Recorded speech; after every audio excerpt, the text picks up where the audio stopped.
Hello, magandang gabi. Paniwalaan mo ba itong si Melvin Matibag na bagong NBA agent sa kanyang mga kwento sa paninira sa 18 dating sundalo na sinasabi niya may general sa likod dito na nagre-recruit para kay Saldico. Pero pag ganun sinasabi niya, parang mali naman siyan, kumukontra sa sinasabi naman ni Rimulya na may isang litrato daw doon na nakikita nila na sa panahon pa ni Duterte nakuha ang litrato. So kung sa panahon pa ni Duterte, ibig sabihin, wala pa si Saldico noon. Hindi pa siya congressman noon. Paano yan? Nagkontra-kontra mga panalanta nyo kasi pareho kayong dalawa ni Rimulya, mahilig magkwento. O ngayon, may sagot yan si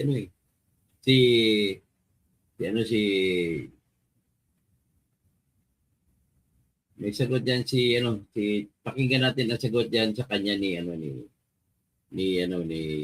Attorney Libby Baligod.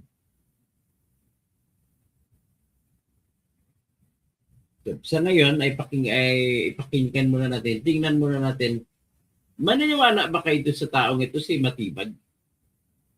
Ang kanyang asawa ay tinuturo na may ghost project, guni-guni na proyekto sa flood control diyan sa San Pedro, Laguna. Nireklamo nga siya ng isang abogado. Tapos si Melvin Matibag, ipakita ko sa inyo, kaibigan niya na matalik si Arjo Atayde, tatay ni Arjo Atayde, si Arthur Atayde, na noon ay tinaguri ang kidnapper. May Atayde kidnap group. Ano mga kaibigan niya, kidnap. Kaya sabi nga, show me your friends. I'll tell you who you are. So kidnapper ang kaibigan mo, kidnapper ka rin. Kung criminal kaibigan mo, criminal ka rin. Kung contractor kaibigan mo, contractor ka rin. Pasensya na medyo nahina ang aking boses. Sadya, check ko lang. Okay, hello. So ito na ngayon, ipapakita ko ang kara o ang background nitong Melvin Matibag. Dati maka-Duterte yan. Ginawa pang official, president pa ata siya ng PDP laban ni Duterte. So, ganun po siya ka-traidor. So, umalis siya kasi nga, iba na ang presidente, si Bongbong na. So, ang kanyang asawa, tumakbong congresswoman, nanalo sa San Pedro, Laguna. So, ito po siya. Kilalanin ninyo si Melvin Matibag, kaibigang matalik ni Arjo Atayde na tinuro ni Diskaya Kopol na binibigyan niya ng pera. Ito, 60 million. Si Arthur Atayde. Ayan si Melvin Matibag, kinakapula. 121,000. Kakain 121,000. Ito, kontraktor. Baka mali, baka kulang yan. Ayan si Arthur Atayde. Yan. Magkita ng 1 million. Tawa ng tawa si Arjo at si Matibag. Ilan bang may kara maging NBA agent? NBA director? Yan, mangagaw pa ng pera. Hindi sabihin po, ay, kawatan ito.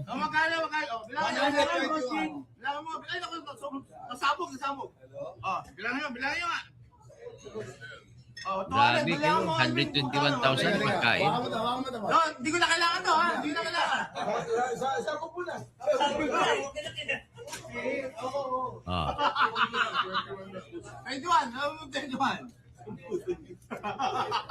121,000 ang bayaran. Ano ba kinain nyo? 121,000 ang bayad.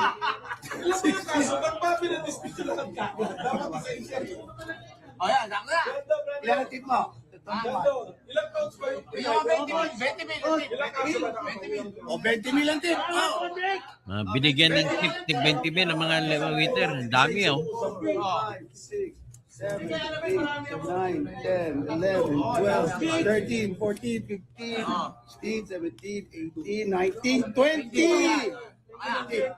Sinama mo naman sa bilyo sa baba, sagot dito yun. Tama yun. Ganun katindi. Ito naman, dito sa litrato si Arjo Ataydi. Mga kapatid niya, ito si Arthur Ataydi. Asawa niya si Sylvia Sanchez ba ito? O ito yung mga pamilya magnanakaw. Kaibigan ni Melvin Matibag. Ay nako, ito. Tingnan pa natin itong isang litrato ni Melvin Matibag. Di matibag-tibag sa NBI. Kasi inappoint nga ni Marcos eh. O ito naman, isa pa. Hindi, kanina pa hiningi eh. Kano? Magkano? 121,000. 121,000! Ano ba kinain natin? Baka mali, baka kulang yan. Baka kulang eh. Teka, baka kulang yung dala kong pera. Oh. Grabe ah. Tawa ng tawa si Matibag eh. Kulang ba to? Kulang? Akala ko 1,021,000. Keep the change! Keep the change! Ito na. Magkano? Bilangan mo. Ay, naku, nasabog. Bilangan nyo nga. Tuwalay, bilangan mo, Alvin, magkano? Teka. Hawakan mo ito. No, hindi ko na kailangan to, ha? Hindi ko na kailangan. Isa ko po na.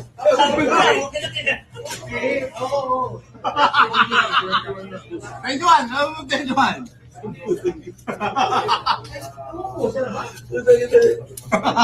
Dismiss kasi yung kaso. Na-dismiss na yung kaso.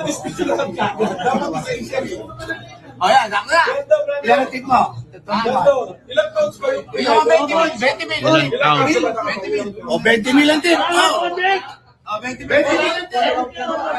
Bakit isa-isa mo kung saan? 5, 6, 7, 8, Ah, si Arthur Ataydi. 11. So, ganun po siya kakakuan. Yan ang mga barkada.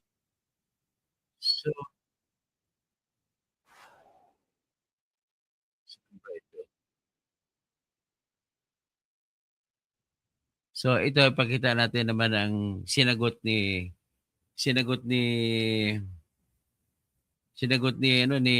Attorney Baligod yung mga patutsada ni Remulla at saka ni pakitingnan natin.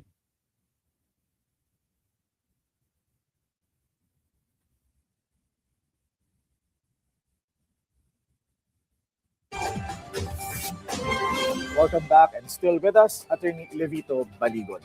Attorney, let me now get your comment on what Ombudsman Boying Remulla said today. He said that there was a manipulation of the facts and the timeline. Nangyari raw ang luggage deliveries during the time of former President Rodrigo Duterte, and at least one photo included in the affidavit may have been taken during the time of former House Speaker Lord Alan Velasco. You know, the ombudsman has a lot of conclusions already before even investigating. Ang sinasabi niya, may intelligence report daw siya na yung isang picture doon captured a delivery during the time of Congressman Lord Velasco, no? Well, he might as well do the entire investigation, hindi partial, no? As I said, ang dami na niyang nasabi, hindi pa nga niya kami pinapatawag. Wala pang official, kumbaga, summon or something Wala na pa po. Oo. Director Matibag, Attorney, was saying that they have a certification na never nagkasama sa air taxi si Nako at si Yan, Bernard Matibag Dube naman. purportedly to deliver cash to PBBM's residence in Ilocos Norte. Ano hong sagot niyo doon? Sinabi ni Director Matibag that he was able to get a certification from air taxi that there was no plane that traveled to Ilocos between 2023 to 2025. Yun yung official declaration niya. Bakit niya in-skip yung 2022? At 2022 yung delivery doon. And we have photos to show later on, no? Photo na nasa loob sila ng eroplano, etc. I was about to ask that. Ano pa ho yung karagdagang Ganda, ebidensya na mayroon kayo para Christine, Yun nga po. bolster ang inyong allegation? Yun nga po ang gusto namin. Kaya kami nag-file sa ombudsman Crisel so that May. the ombudsman will perform its Siguro. constitutional duty to investigate, no? Kahit nga anonymous complaint, kailangang aksyonan ng ombudsman eh. Hindi gumagalaw. Pero you know, Oho. we are in different times now. Umaasa rin ho ba kayo na iimbestigahan pa ito ng Kongreso? Either Senado or Kamara? Sa House of Representatives, I doubt, no? I doubt. Because most of them know the verification process ni Zaldico. Kasi noon po, pag nag-deliver sa isang mambabatas, nagpipicture sila, then pinapadala sa chat group para makita ni Zaldico, at pinapadala din ni Zaldico doon sa mambabatas at sinasabi, oh, complied na ako sa iyo, ha? So alam nila yung ganong proseso. So I doubt House will investigate, no? Sa Senado, nakita naman natin yung resistance ni Senator Lacson na imbestigahan ito. Wala pang investigasyon pero sinabi na niya na imposible daw yung 805 billion na ma-deliver. It will take daw so many years. But using his own formula, very possible po eh. Yung kine-question niya, you will need 13,400 pieces of suitcases to deliver that amount. And in fact, if you compute based on the affidavit, you will even go beyond 13,400 suitcases. Because 3 to 4 times a week, they would deliver simultaneously to Aguado and Forbes Park at least 20 suitcases per delivery. At ilang sasakyan ho yun, attorney? Oo. Minsan nga po, 6 na vans eh. Oo. And umabot po sila ng, minsan may 52 suitcases ang kanilang dineliver. Okay. And there is proof, attorney, na magtutugma yung bilang ng suitcases sa certain day ng Yes. delivery. Yeah. Okay. Now, critics are saying that this could be part of destabilization efforts meant to discredit the ICC given the timing daw ho ng paglutang at pagdaos ng press conference. Alam niyo po yung timing na sinasabi nila, ano ba yung proper timing para ilabas mo yung katotohanan, di ba? Should it be before EDSA anniversary, during, or after EDSA? I don't know. Hindi ko ma-gets yung sinasabi nilang timing. Pangalawa, destabilization. How can 18 former soldiers, unarmed, destabilize government with their truth? Well, pwede. Dahil nilalabas nila yung katotohanan na ang gobyerno na ito ay bilyon-bilyon ang ninanakaw. At hindi naman kaila sa atin.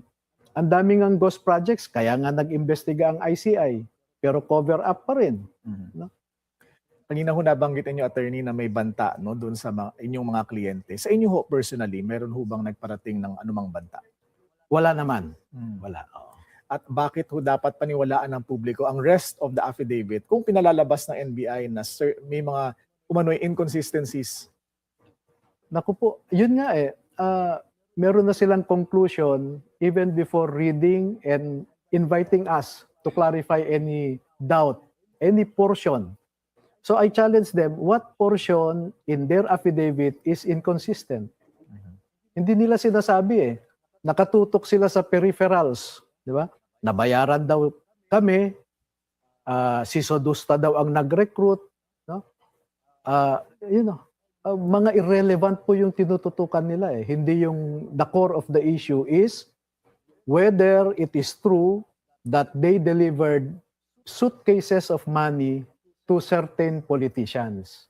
At hindi po ito na-trash out, attorney, doon sa pag-appear ninyo sa NBI kahapon. Ay, na-trash out po yan. Mahaba nga po ang talakayan namin, no? In fact, nakahilera yung mga investigador dyan. 6 sila. Nasa opposite kami ng table at marami silang tinanong. So, yung sinasabi ni Director Matibag na tahimik daw kami pagdating doon sa nilalaman ng affidavit, hindi po yun totoo. So I challenge Director Matibag na ilabas niya yung video taken by NBI personnel during the exercise. At halos 3 araw pong nagtatanungan. Ang NBI, tinatanong nila yung mga sundalo. Will more alleged bagmen, attorney, come out? With due respect, Willard, no? I object to the term na bagmen sila. Okay. They should be properly referred to as delivery boys, if you may, no? But never bagmen. Kasi ang Ang bagmen kasi po, ang pagkakaiba na nagde-deliver, delivery boy at saka bagmen, ang mga bagmen po, yan pong kumikita na malaki. May porsyento sila sa mga kinukuha na pera, kaya bagman siyang tawag dyan, sa kanila binibigay. Tapos bago nila ibigay sa kanilang principal, ay may kinuha na sila, kinupit na. Ganun ang bagman. Ganun ang bagmen. Ganun ang practice na alam ko sa Philippine National Police. Kasi matagal akong naging editor sa dyaryo, kabisado ko pa ang mga trabaho ng mga pulis. Ang mga pulis na nangangulikta sa mga sugalan, sa mga kubransa, sa mga kung ano-ano, may mga bar, ay bagman ang tawag sa kanila. Okay, kolektor kung minsan. Pero itong mga Marines, ang tawag naman sa kanila dapat ng proper name nila ay delivery boys. Nagde-deliver ng money. Kasi kada deliver na wala naman silang kita dun eh. Sweldo lang sa kanila. So yan po ang pagkakaiba ng bagmen at saka delivery boys. Kaya tama lang si Atty. Levito Baligod sa pagsabi. bagmen dyan, sila Saldico, no? Yung mga, hindi ito ang mga bagmen. So, ang tanong po ninyo ay meron pa bang lalabas? Siguro po ay hihintayin natin na Sana may lalabas. makapagmuni-muni ang ilan pang mga kasamahan nila na kung handa ba silang magpakasundalo para sa bayan. Needless to say, attorney, meron talagang kayong kinakausap pa na more, kumaga, colleagues nila. Tapos na po ang aming pag-uusap. Oo. Kumaga, nasa sa kanila na ang Opo. desisyon. Oo. At dumadaan po sila sa mga may mga priest friends ako na kumakausap din sa kanila para masatisfy lang din ako na nagsasabi rin sila ng totoo. At ito po ba ay wala na sa serbisyo ngayon, sir? Wala na sila sa serbisyo. All right. That's all the time we have with Attorney Levito Baligod. Maraming salamat po sa inyong panahon. Maraming salamat po sa pagkakataon. So yan po ang sinabi ni Atty. Levito Baligod patungkol dun sa ano. O sige, tapos hanggang dyan lang muna tayo. At ang punto ko lang dito, pinakita ko lang kung anong ugali meron ito si Atayde. Anong kanyang na siya ka best friend ni Arthur Atayde na tatay ni Arjo Atayde. At alam niyo man siya, ang background ni Arthur Atayde ay tinagurian ito noon na isang kidnapper king. Pagkatapos yung kanyang anak na si Arjo Atayde na asawa ni Maine Mendoza ay binanggit ni Diskaya na binibigyan niya ng pera.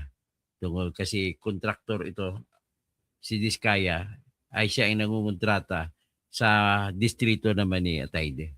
So ganun po katindi itong mga kwan na to. Dapat na nagagalit na ang bayan, dapat ito ay nakasuhan na si Arjo Atayde.